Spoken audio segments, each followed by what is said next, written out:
4 രാജ്യങ്ങളോട് ചേർന്നിട്ടുള്ളതാണ്. മനസ്സിലായോ? 4 രാജ്യങ്ങളോട്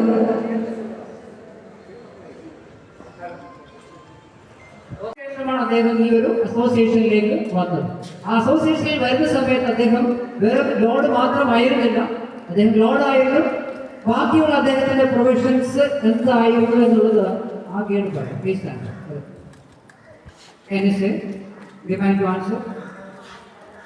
ഏത് പ്രൊഫഷനിലായിരുന്നു അദ്ദേഹം പറയാൻ കഴിയുമോ?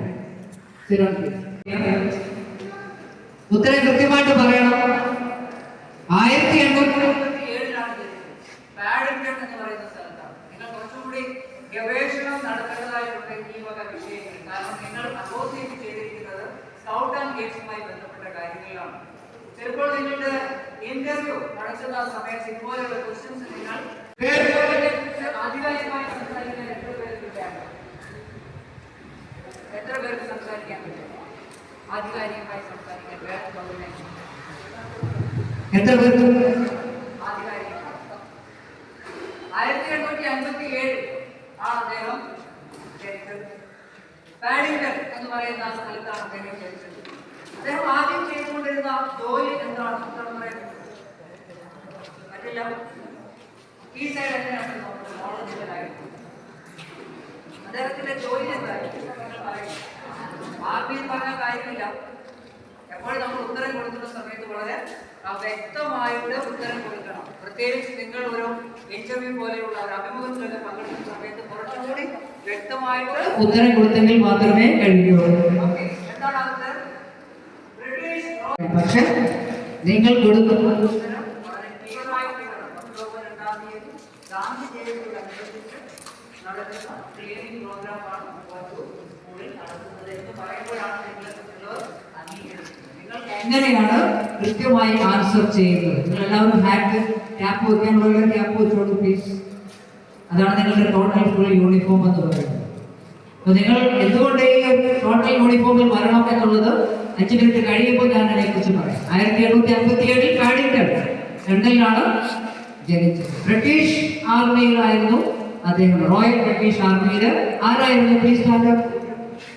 ബ്രിട്ടീഷ് റോയൽ ആർമിയിൽ എന്തായിരുന്നു അദ്ദേഹത്തിന്റെ position? No problem, sit down. ഗേൾസിന്റെ ഭാഗത്തുനിന്ന് ഫ്രണ്ടിൽ ഇരിക്കുന്ന guide please can you answer my question. British royal ആർമിയിൽ എന്തായിരുന്നു അദ്ദേഹത്തിന്റെ പൊസിഷൻ? പറയാൻ പറ്റുമോ? ഇല്ല, സിറ്റ് ഡൗൺ. അദ്ദേഹം ഒരു ലഫ്റ്റനന്റ് ജനറൽ ആയിരുന്നു. ആരായിരുന്നു? Lieutenant general. ആരായിരുന്നു? Lieutenant general. നമ്മളായിരിക്കുന്ന അല്ലെങ്കിൽ നമ്മൾ അസോസിയേറ്റ് ചെയ്യപ്പെട്ട ഓർഗനൈസേഷനുമായിട്ടുള്ള ഫുൾ നോളജ് നമ്മൾക്ക് എന്ന് കിട്ടുന്നോ അന്നാണ് നമ്മൾ ഒരു സ്കൗട്ടും ഗൈഡുമായിട്ട് പൂർണ്ണമായിട്ട് മാറുന്നത് എന്ന് ആലോചിക്കുക. അവിടെ നിന്നും അദ്ദേഹം ഒരുപാട് യുദ്ധങ്ങൾ, എന്ന് പറയുന്ന യുദ്ധങ്ങൾ അദ്ദേഹം നയിച്ചിട്ടുണ്ട്. യുദ്ധങ്ങൾ നയിക്കുന്ന ആൾക്കാർക്ക് തിരിച്ചവരുടെ നാട്ടിലേക്ക് വിജയ ശ്രീലാളിതരായി വരുമ്പോൾ അവർക്ക് കൊടുക്കുന്ന ചില പദവികൾ ഉണ്ട്. എന്താണ് ആ പദവി എന്ന് പറയാൻ പറ്റുമോ? ആ ബാക്ക് സൈഡിൽ ഏറ്റവും റൈറ്റിൽ ഇരിക്കുന്ന ആ ഗൈഡ് എഴുതി പ്ലീസ് സ്റ്റാൻഡ് അപ്പ്. എന്താണ് ആ പദവി?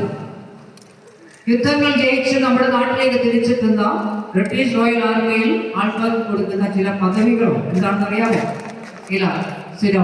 ഇവിടെ ബോയ്സ് നമ്മുടെ പുറത്തോട്ട് നിൽക്കരുത്. നോളജിന്റെ കാര്യത്തിൽ അവരൊരു പടി മുന്നിലാണ്. നിങ്ങൾ അതുപോലെയാണ്, അതുപോലെ തന്നെ കയറി വരണം. എന്താണ് ആൻസർ? ലോർഡ് എന്നുള്ള പദവിയാണ്. എന്താണ് ലോർഡ്? LORD. എന്താണ് ലോർഡ് എന്നുള്ള പദവി കൊടുക്കണം. ബ്രിട്ടീഷ് റോയൽ ആർമിയിൽ ഉദ്യോഗസ്ഥനായിരുന്നു അദ്ദേഹം. യുദ്ധത്തിന് ശേഷം നാട്ടിലേക്ക് വന്നപ്പോൾ അദ്ദേഹത്തിന്റെ പേര് മാറി ലോർഡ് എന്ന് മാറ്റി.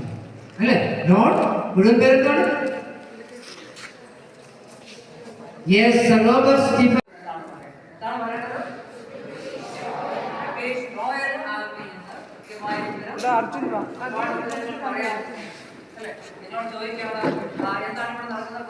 അത് ആ ചെറിയൊരു പ്രോഗ്രാമാണ് നിങ്ങൾക്ക് പറയാം.